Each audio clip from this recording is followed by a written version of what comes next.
Welcome to the Project Endure podcast, the place where we talk about life, endurance, persistence, perspective, and so much more. I'm Joe Rinaldi, and I'll be your host. Let's jump in. Before we get started, let me ask you a question. Have you ever noticed that what you wear has the power to change how you feel? Project Endure apparel is designed to remind you that easy won't make you stronger, and that growth is an uncomfortable choice that we all have the privilege to make every day. Look good, feel good, and perform good. Head to the link in the show notes to shop Project Endure apparel and keep on doing hard things. Now, let's get to the episode.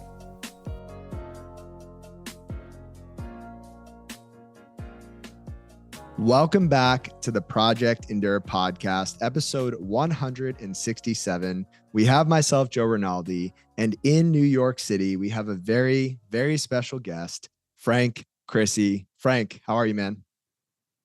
I'm doing great. Pleasure to be here today.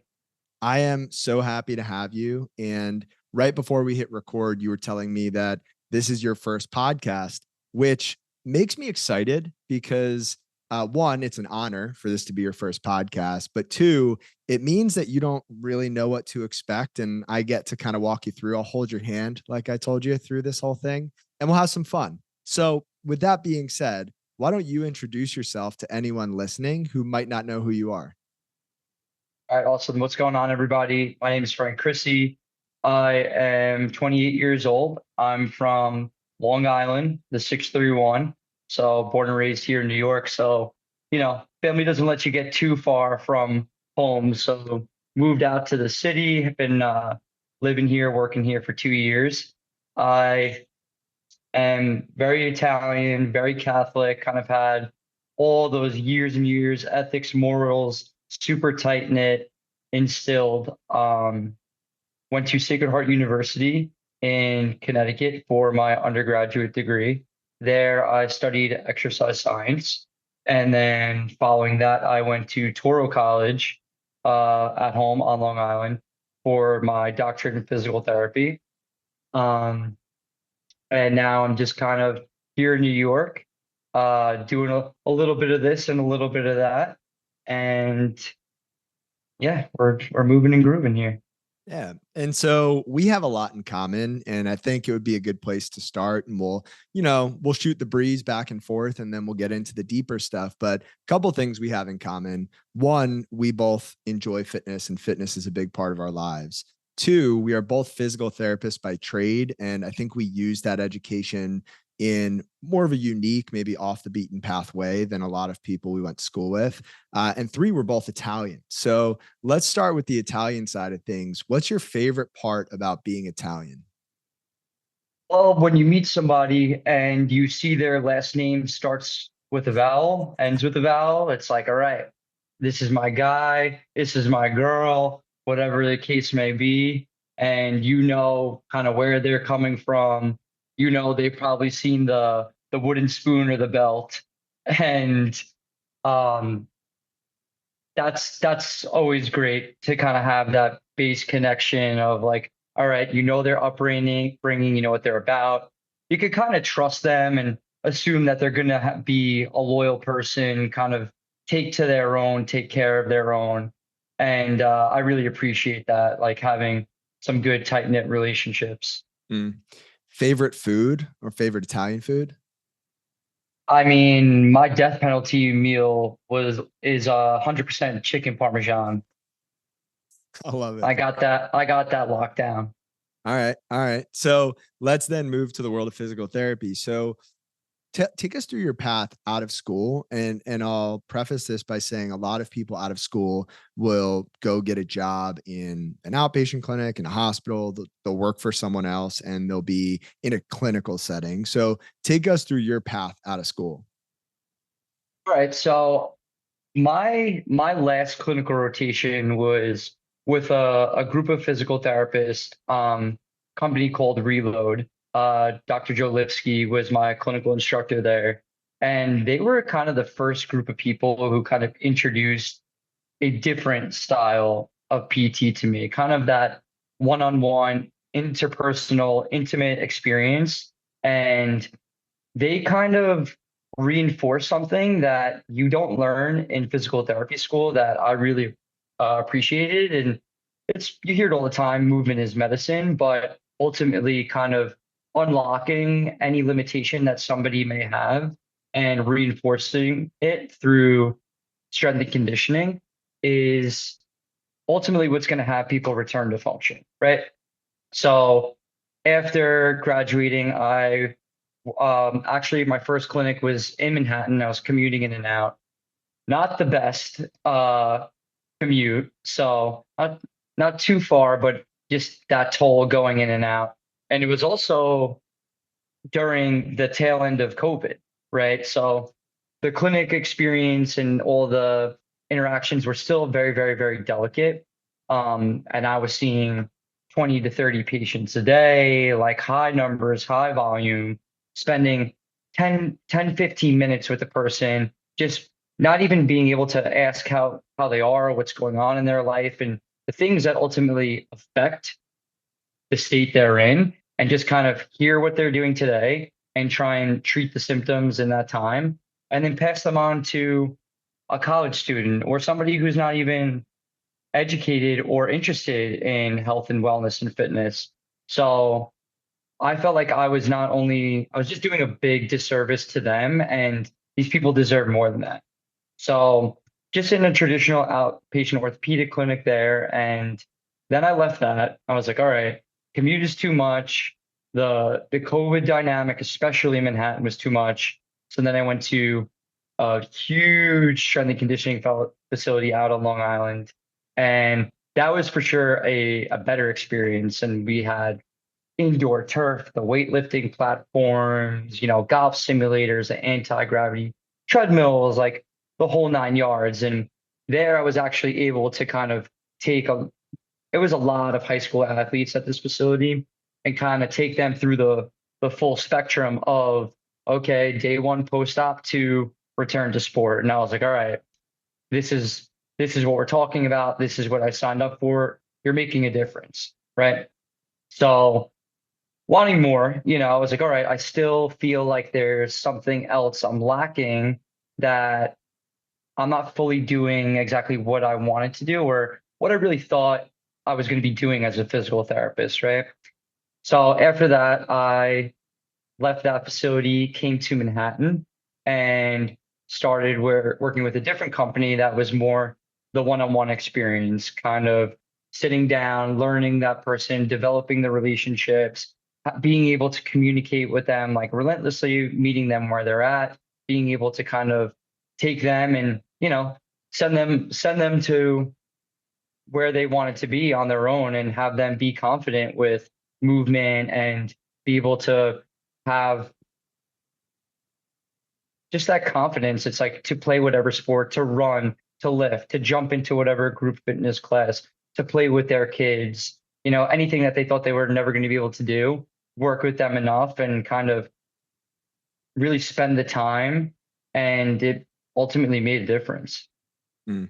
So, in a lot of ways, our paths are similar in that we graduated school, were in an experience or two that didn't fully satisfy or fulfill how we wanted to show up and what we wanted to do for the people we were serving. And we continued to look for other opportunities until we found a fit that was much better.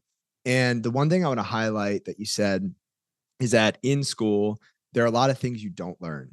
And I feel like those quote unquote soft skills or those interpersonal skills or the things that you can't measure, right? Like how you show up for another human being, you don't learn those in a school setting. And I think it takes people, some self reflection and looking inside to recognize that I want to give that to somebody. And this system or this environment that I'm in doesn't allow me to fully do that. So I'm going to take the ownership and I'm going to make moves so that I can go help other people the way that I want. That's really hard. And there are a lot of hiccups that come with that process. I'm sure that you went through them. I know that I have. But the one thing that I think anyone listening can take away, whether you're in healthcare, you're in fitness, or you're in a completely different space, is that one of the most rewarding parts of the human experience is getting to meet other people where they are and then walk with them toward where they want to be. And you don't have to have a title or a job that allows you to do that. You could do that as a friend.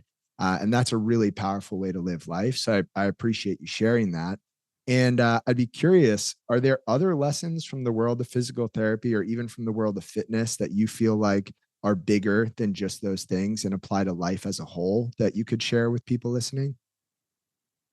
Yeah, for sure. I mean, day in and day out, whether you know somebody for years, you know them for a couple minutes, you know them for a couple hours, it's a professional, it's a personal, it's a relationship, whatever that relationship is, you still have to show up for those people, right? And when I kind of decided that physical therapy was going to be the profession for me, um, I just knowing who I am, I was like, I'm need that interaction. I kind of like crave that person to person interaction.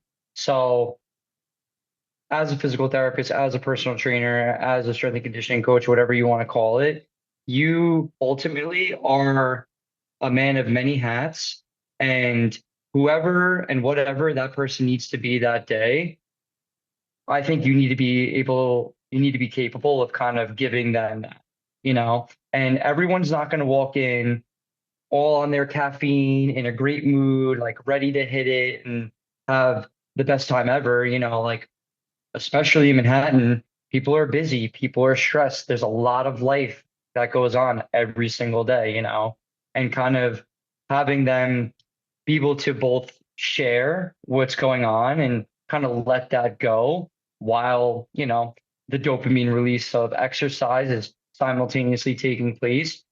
You hope that they walk out not just physically feeling good, but mentally as well. And that's something that I didn't really know that I was going to be doing every single day. hmm Well, one of the last straws for me before I left the clinic and created Project Endure was an interaction I had with a new patient. It was an evaluation placed on my schedule, last patient of the day.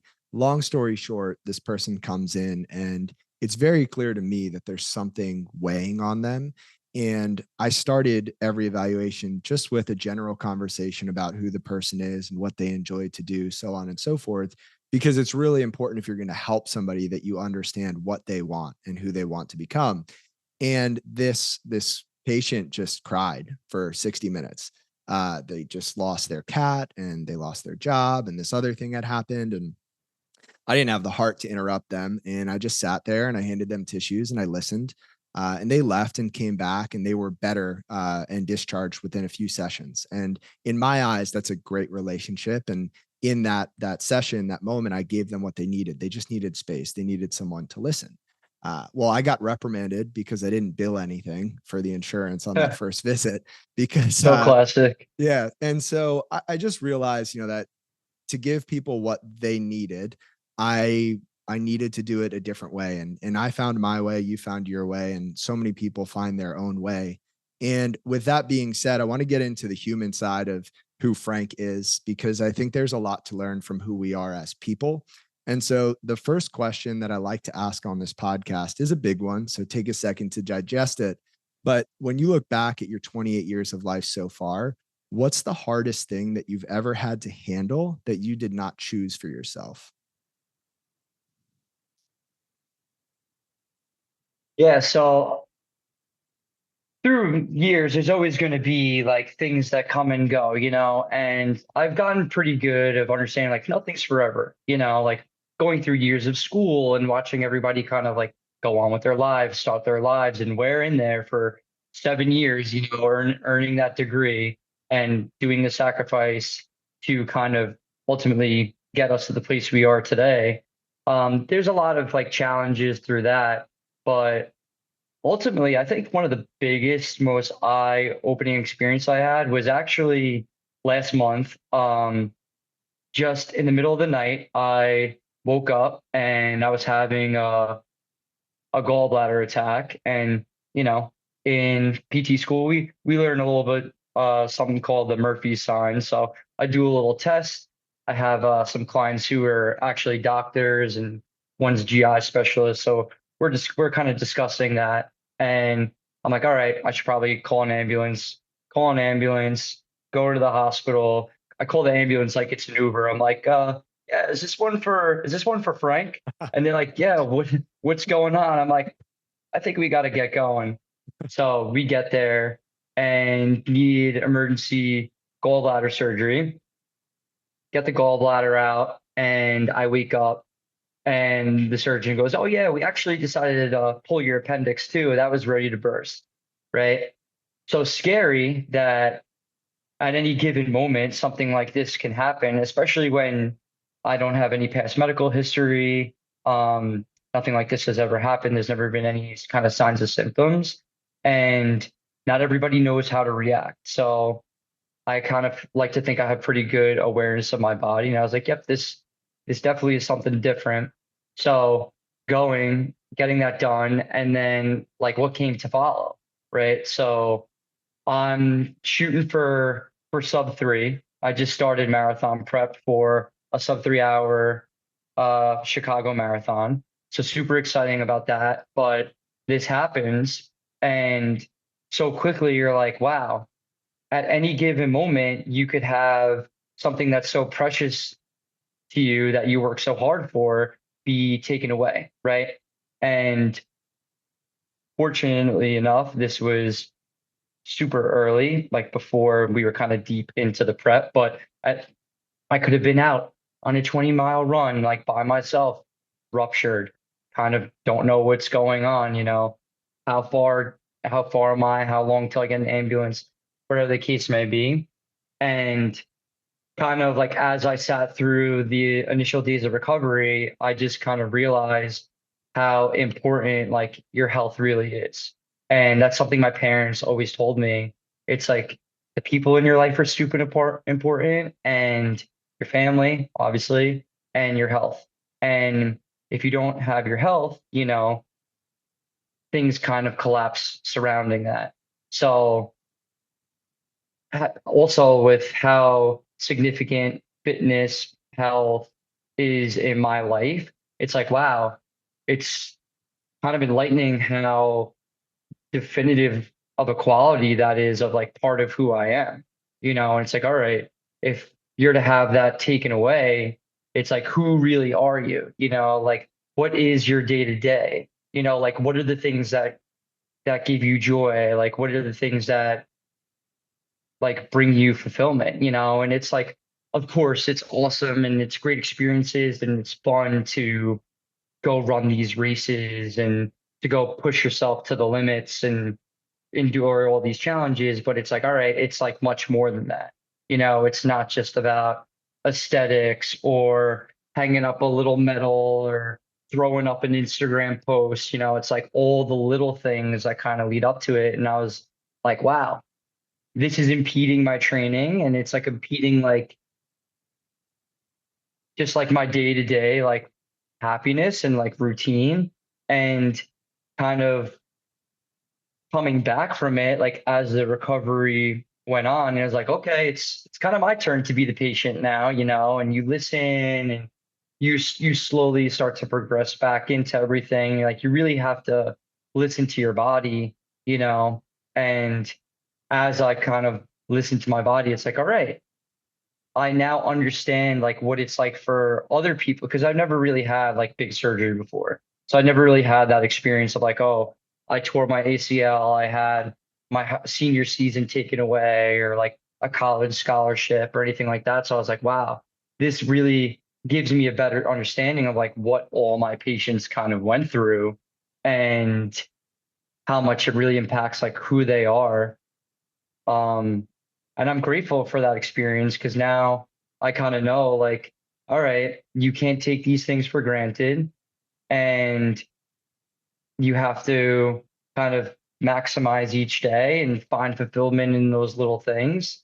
Um, and that's what I think like finding happiness in life is really about. I'm glad you're okay, first of all. Yeah, that was rough. Yeah. Oh, I remember seeing, I think it was an Instagram story, and you were just in a hospital bed. I didn't know it had happened. And uh, it all makes sense now. And that's scary. The thought that keeps coming back to my mind is that whether we realize it or not, I think we tend to, I don't know if assimilate is the right word, but we kind of match energies, right? And so you're in Manhattan, you're moving around, you're scootering from place to place, you're training clients, it's fast paced, high energy. And then all of a sudden, this thing comes along and just stops everything for days and maybe keeps things slow for a couple of weeks.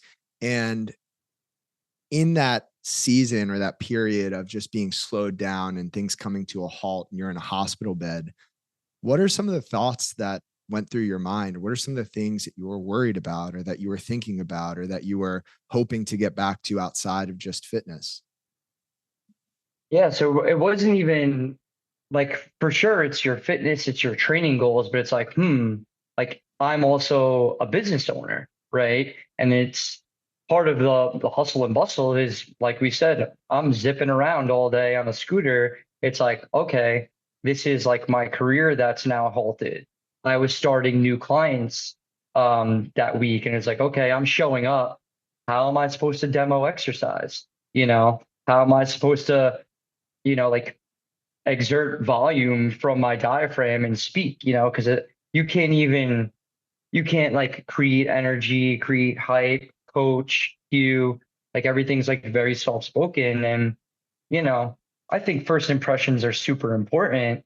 And I'm showing up and I'm like, hey, like just kind of giving you a heads up. I had surgery and I'm coming, I would be scooting around. I would run to a morning client, whatever case may be. I'm coming out of an Uber. It's like start of July. Everyone's doing their morning runs. I'm like looking out the window. I was like, I used to be able to run, and it's like, okay, then your profession is impaired, right? So that kind of stinks.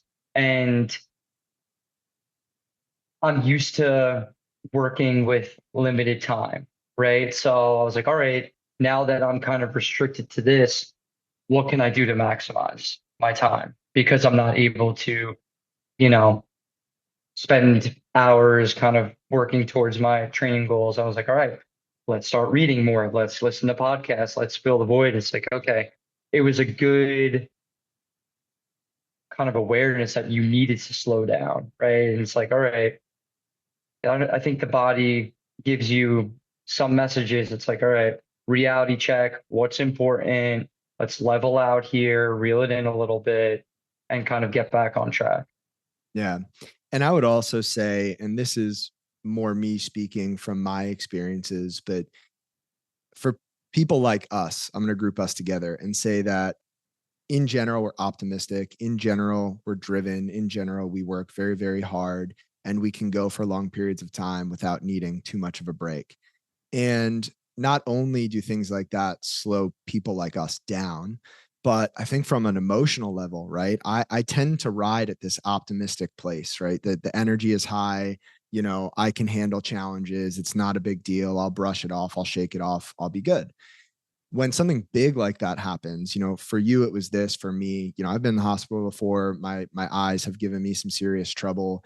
It also brings me down emotionally to this place that I'm not used to being. And I'll speak for me. I've been humbled a couple times, and you realize that everything is so precious because everything is so fragile. And it's the whole reason why Project Endure exists, why this podcast exists, because there are people out there who are listening, from a bed somewhere, and they're having trouble just getting up because there's no motivation and they feel uninspired. And there are people who are in such a dark, low place that you and I are not always in. But I think it's healthy sometimes to be put there and to get a taste of what that feels like. And so, I appreciate you sharing that experience. Coming out of the other side, are there certain things that you've learned not to take for granted so much in the life that you live?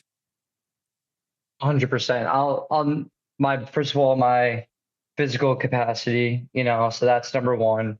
Um, luck, Fortunately, like my mental health, I'm in a good place, and like you said, we're not used to being there, right? And everything, like you got a little spring fever, you're excited. I just did all my training to kind of all the prehab, all the boring stuff that like most people don't like to do. And I just did all that for months. And I'm like, all right, now let's, start to reap the benefits. Like summer's here. Like I don't have to bundle up with all these coats to get around. I'm like, I could just kind of enjoy it. And like that that kind of stuff, and I think just kind of the physical, the emotional, and just being appreciative of like the life that we kind of built for ourselves is what really brings us joy. It's like we worked very hard to get here and you were riding that high and pushing and go, go, go and going.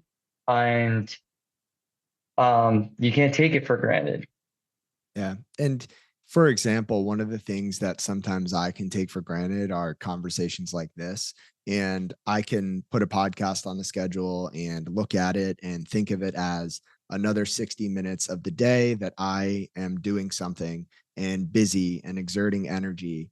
And I'll be honest, when I woke up this morning, I was looking forward to talking to you, but my day is so packed. And I was like, man, if Frank texted me and canceled and rescheduled, like I'd be okay with it. Like we all have those things on our schedule. Yeah.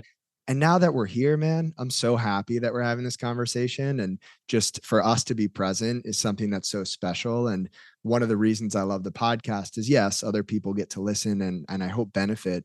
But I come back and listen to these things sometimes and just smile because we got to have this moment. And I'm grateful for that. So thank you for being here. And you know what? When we tag back into our day, it's like, all right, I got a little fire under my ass again. It's like we should be grateful for what our day to days are like. It's like busy is good. If we weren't and we didn't build to have all these opportunities presented to us, we would be kind of on the other end of it. So I'm happy that we're doing this. I'm happy that's like, all right, 60 minutes, I could sit, chat it up with my buddy I haven't seen in a while. So Yeah. And it's good that we're doing this in the middle of the day because when I record these podcasts, too close to bedtime, then I have trouble falling asleep. So I'll be good tonight. But for now, so that was the hardest thing that you've handled. On the flip side, what's the hardest thing that you've ever done on purpose and why have you chosen to do that thing? I would say the hardest thing that I've done on purpose was we've touched on this a little bit already, was kind of making the jump from clinical PT into being an independent business owner, right? Because you grow up, you follow the rules, it's step by step by step by step by step, you know. You go to college, you're like, what do I want to be? And I knew when I was in undergrad, I was like, I'm not sure exactly what the direction is.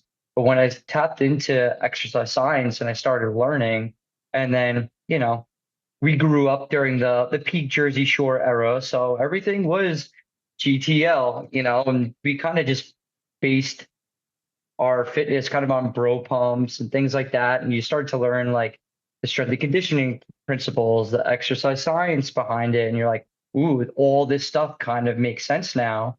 And you were just exposed to so much knowledge and you were just scratching the surface. And that blew my mind. I was like, I feel like now I can't believe that I didn't even have this understanding. And there's just so much more that I could learn to be better, to make myself better, to make other people better. Right. And then I was like, what's next? How do I take this one more step? Right. And then I was like, okay, let's get the DPT. Let's become a physical therapist. Let's scratch that surface there. So let's take out more loans. Let's go to college for 3 more years, and you go and you do it. And it's like, all right, now you learn to become a generalist in PT. It's like, all right, I like this niche. I like working with orthopedic conditions. I like working with musculoskeletal. Let's learn more about that.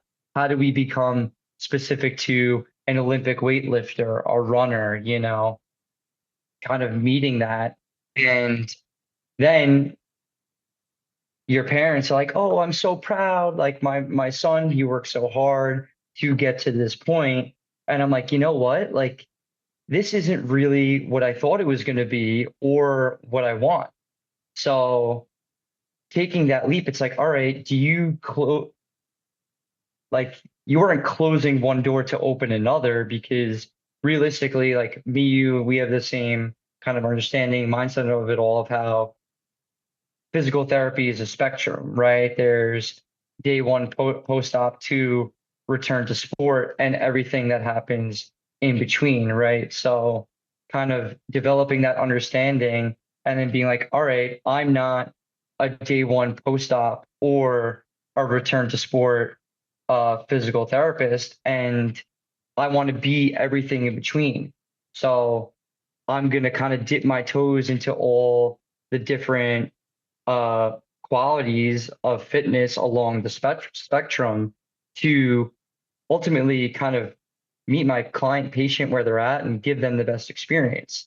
Right. So then kind of developing those skills, it's like, all right, now how do we do it? Right.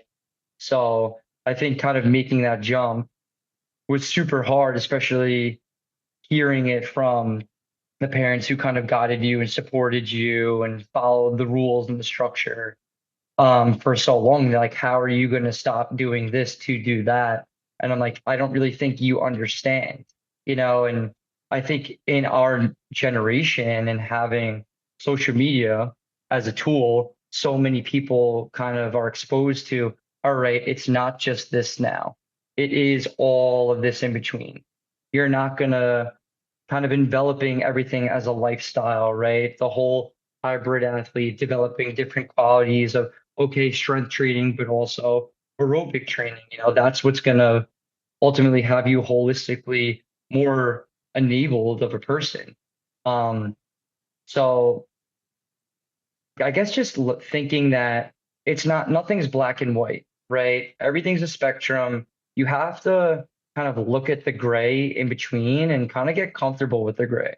And it's just going back to what we just talked about like myself post-op. It's like, all right, there are good days and bad days, and there's the challenges that happen in between that kind of set you up for what's next, right? And I saw it and I kind of made the decision. I was like, I know this won't be easy. I know I'm kind of leaving something safe and comfortable to kind of follow my passion and kind of be more fulfilled.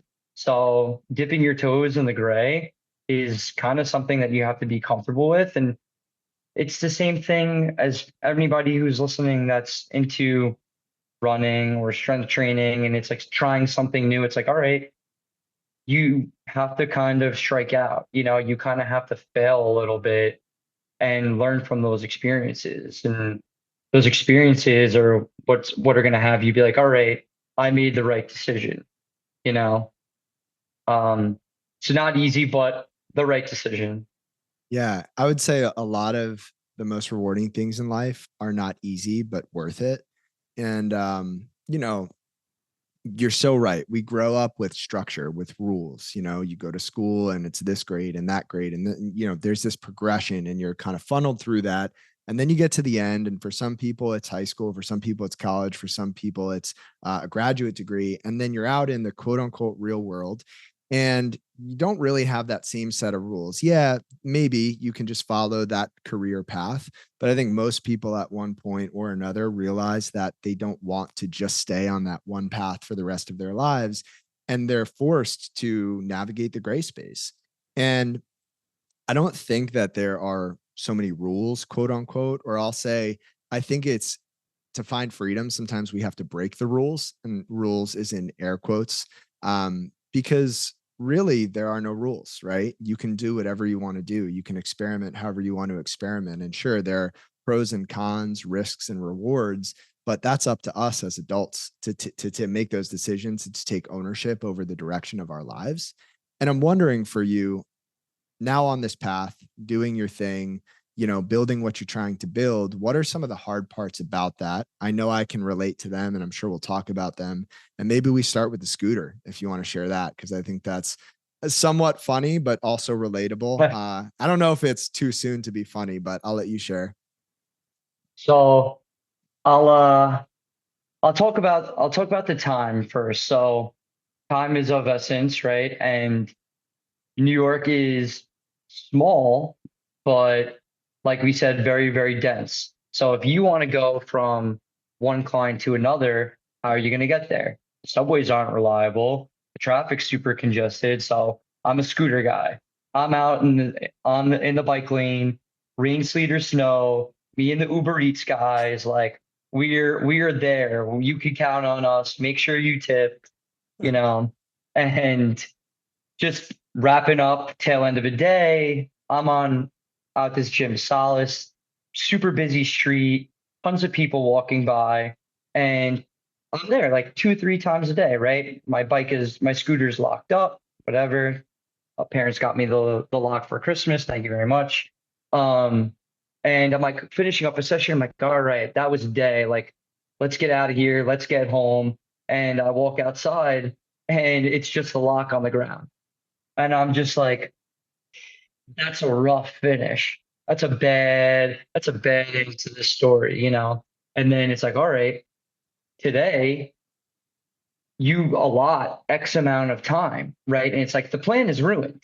The plan is ruined, and how do you flex? And fortunately enough for me, I have good enough relationship with my clients where I bend for you, you bend for me. And we kind of work something out. It's like, hey, I'm going to need like an extra 5 minutes to get there today. Like, not really sure how public transportation is going to be.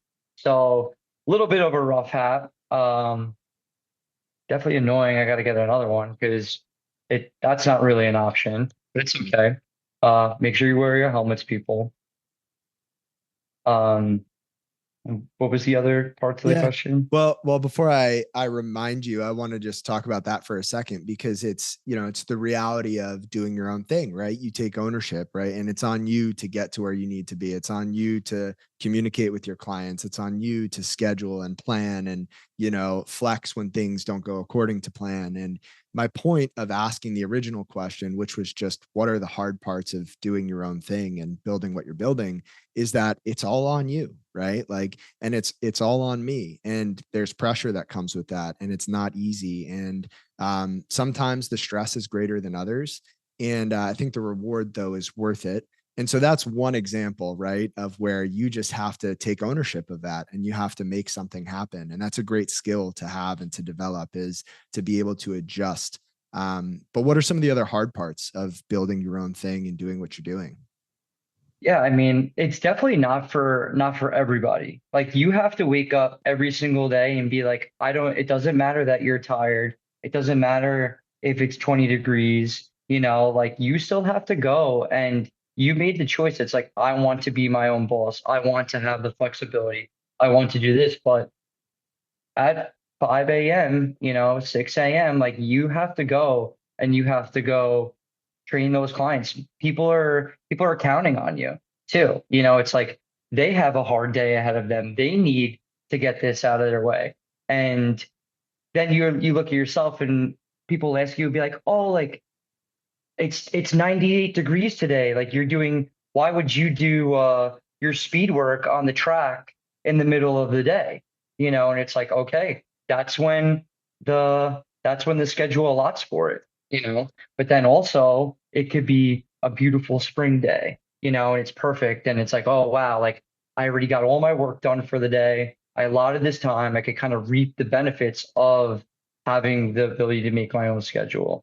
Um, and the sacrifices of it, it's like you're not going to be like able to take off whenever, you're not going to give yourself the long weekend. If you want to, you can, but as you're in the building phases, like, all right, you kind of need to put your head down a little bit and grind, and you kind of need to go to the meetings and show up to the events and network here and meet with this brand, and all of this is fun, exciting stuff. But what are your priorities? Like, are your priorities spending an extra day, like doing a ski trip or a beach trip, or is it hustle now while you're young to reap the benefits down the line? And to have that flexibility, you have to make that choice, you know, and kind of finding the balance of hard work reap the benefits is tough because throughout the whole bulk of the year, you kind of need to allot down the road. That's when I'm going to allot time for me. You know, I have that race that weekend. I'm allotting extra days to recover because day after a marathon, second day after a marathon, you need to jump in that ice bath. You're not jumping on a scooter doing laps around New York. You're maybe going for a massage, maybe taking it easy. So I think as you continue to kind of build the priorities of like, what do I really want to accomplish today? What do I really want to accomplish this week? And looking at the the bigger scheme of things, um, you have to make a choice. And I think that's really what it comes down to. It's like everything's a choice. What are the consequences of it? What are the benefits of it? Yeah, and that trade-off between working hard now to have the reward later, I know that I can take that to an extreme, and it's nice for me to have my wife to remind me that, tomorrow's not promised, right? Going back to the idea of health, and it could be taken from us at any time, you know, um, it's good to have the reminder that it is important to make some time for yourself and for your loved ones, and work is important, maybe not the most important thing, and at the same time, if you zoom out and you take the long term view, I would much rather work hard now and be tired now so that I have more freedom and flexibility later. And again, it all comes down to choices, and we all see the world differently and we all want different things. And, I think you and me are similar in the way we view and approach things. And like you said, it's not for everyone. And so, with that being said, right, what we do, what people do listening to this podcast requires a lot of endurance. And so, I'm wondering when you hear the word endurance, Frank, what does that mean to you? So like in a general sense, like I think endurance is there's sacrifice, right? There's challenge, and it's a sacrifice and challenge for an extended period of time. Why are you going through that? What is on the other side of that challenge, right? Um, and you're not quite sure how long it's going to be, which is like we said, something in that gray. It's like, all right, there's no graduation date, there's no deadline on a project. You're not sure when you're going to reap the benefits, but you can tell when things are trending positively, right? You understand like today was a good day. I accomplished that. I'm happy about that. Um, and what's something that comes to mind is I did something called the OSR 30, right? It's an ultra marathon, a loop around Manhattan, right? And that's my probably the greatest physical accomplishment I've had to date. Um, you go out, you have a bike escort, so your escort stocks on your goos, your electrolytes, whatever fuel, body glide, band-aid, maybe a speaker, throw some tunes, whatever. Um, and you have checkpoints on this race. There's four different checkpoints all scattered throughout New York. And before you go to the next one, you have to hit it within a certain time frame, take a picture, send it to the coordinator, and then you continue. Right. So there were all these different checkpoints, and I had all different buddies from all different walks of life, whether it's New York City fitness community, physical therapy school, friends with high school, just all different walks of life. And none of these people knew each other, right? Some people were just running to run, a couple miles a day to stay healthy. Who's training for a marathon? Who's just jumping in because you know what, I could do some extra miles today. And it was fun. It was an adventure. You're taking a loop around your city. You're like, all right, we're picking this one up, we're picking that one up. And endurance, it's like all these people who are from all these different walks of life who've never met each other just came together and were a team and all connected on something common. And I'm very grateful for like all those people in my life and all the support I have. But endurance is a hard thing, right? You have to have a lot of will, and having all the external people kind of come together and have that support. gets you through those mental barriers, right? So when I look at endurance, it's like plain and simple. You're going to go through something that sucks and is challenging for a prolonged period of time. But what happens along the way? You're on the little checkpoint scavenger hunt, you're with all those different people that you meet throughout your life and kind of wrapping on that up that race. I was like, yeah, like we can hit a pretty solid time. Let's pick it up. And all those people who were with me, dragging me along at the end, I was able to kind of push through harder because of them. And that's just something I'm kind of grateful for with community of fitness, wellness, running, and just finding commonalities and different people you meet. So in my head, like endurance is less about the prolonged challenge and more about the support that kind of goes with it to get you to the other side. Mm. I love that. I don't think that anyone in 167 plus episodes has ever given that definition before. And it sparked in my mind that, right, it would be great, or it would feel great if life was awesome all the time. And if everything was easy and if it was simple and if it was straightforward and enjoyable. But the truth is, life's not like that. Life's hard, it's unfair, it's unpredictable. And I think one of the benefits of hard things that we choose and hard things that choose us is that it's a magnet for people. It brings people together. People like to support other people who are going through hard things, who are enduring on purpose, whether they chose it or it chose them. And that's a really beautiful thing, right? How people from different walks of life who all know you can come together because you're doing something hard. And in the end, I'm sure form new relationships and have a positive experience and great memories from this thing that in the moment might have not been the most comfortable or easy. Yeah. Yeah. Um, yeah, I look back at that and it was so different than like any marathon you've done, any race you've done. It's very like niche New York City running community, like if you know kind of race. And a lot of these a lot of my friends were there kind of seeing like the big scale things, and when you're running down West Side Highway where you do your training like rain, sleet, or snow all year round, hot days, cold days, and your friends are there, like tossing you Gatorades, and they're like, all right, get after it, like it's that kind of home experience that's so different than like, all right, we're hitting this time today at this race, like you're showing up, it's game day. So I think that was just an all-star, like unforgettable experience for me that kind of changed my view on running and kind of why I do run. Mm. And, another point, this could be a stretch, but I'll say it anyway, is that the big marathons, right? The New York City Marathon, we've both experienced that. Awesome, awesome, awesome race experience, great memories, etc. I'd recommend it to anyone who wants to be part of something like that. New York City Marathon, do it. With that being said, the small stuff, the stuff that's off the beaten path, the stuff that's a little less planned, a little more raw, real, etc., those things could be just as special, if not better sometimes.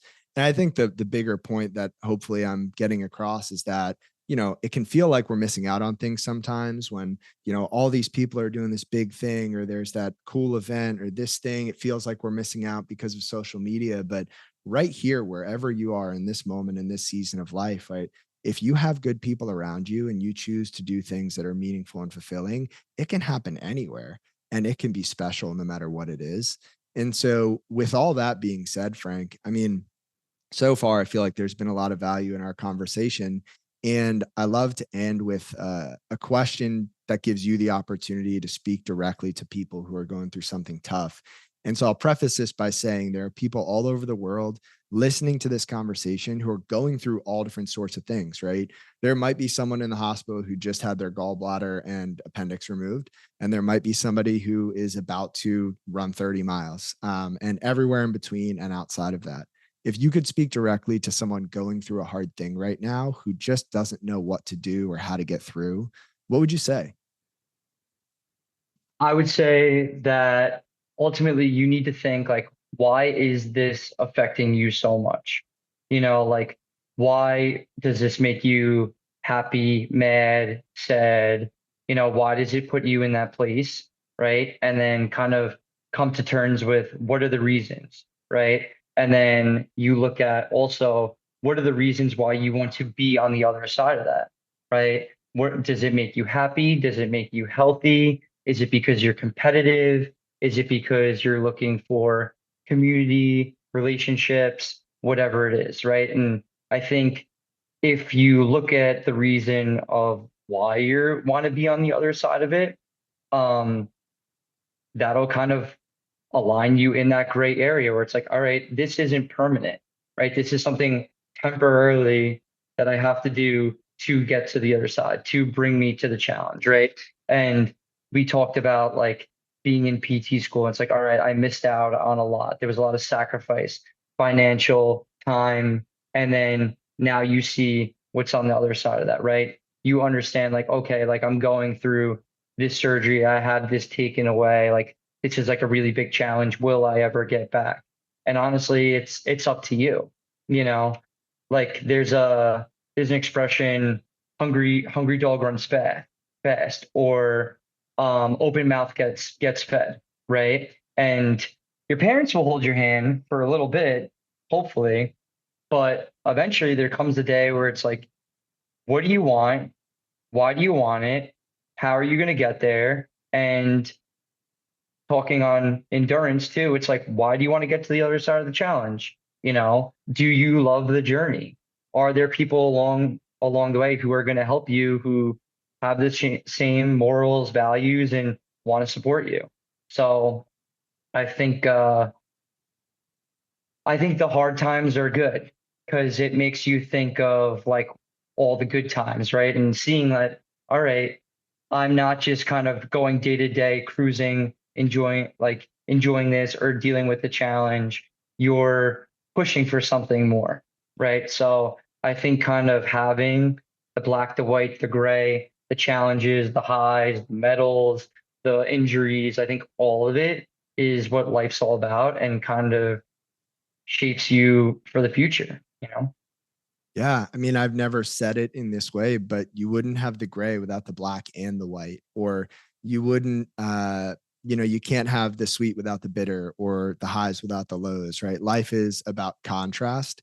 And to be in a place that feels low or dark or hard allows us to see all the space that lies between that and all that we want and all that's good and all that we're striving for. And so, I mean, Frank, I've really appreciated this conversation. I'm pumped up for the rest of the day, and I'm sure Yeah, people. let's go win the day. I love it. Now, before we wrap up, I do want to give you a chance to let people know where they can follow along with what you have going on, where they can connect with you, or just reach out and say thanks for this conversation. Of course. So you could hit me on Instagram. It's at Dr. Frank Daniel, PT Voice, sticking together. Just reach out. Feel free to kind of hit me up with any questions you have, whether it's looking to start running, return to running, any injury you may have, or just kind of looking for a push, a challenge, or any kind of question you may have. Feel free to kind of contact me. Frank, I have to admit, up until maybe a week ago, I thought your last name was Daniel. But I need to know, is that your middle name?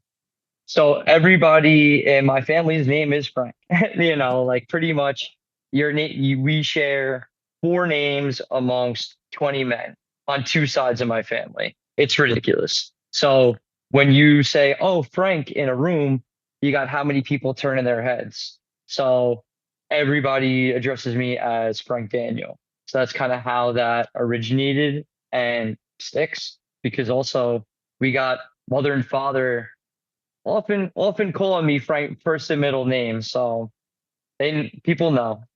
Yeah, that's not a good thing when you hear your full name in an Italian Yeah. household. Yeah. Well, Frank, thank you again for this. I'm excited to listen back, and I appreciate you and all that you're doing. Awesome. Thank you for having me. If you enjoyed this episode of the Project Indoor podcast, go ahead and subscribe, leave a review on your platform of choice, and share this episode with a friend. It helps us get more conversations like this out to more people like you. We appreciate you, and we'll talk to you next time. And one more thing. If you're looking for a community of people all striving to be better together, check out the Project Endure Hard Things Club. The link is in the description below. We'd love to have you.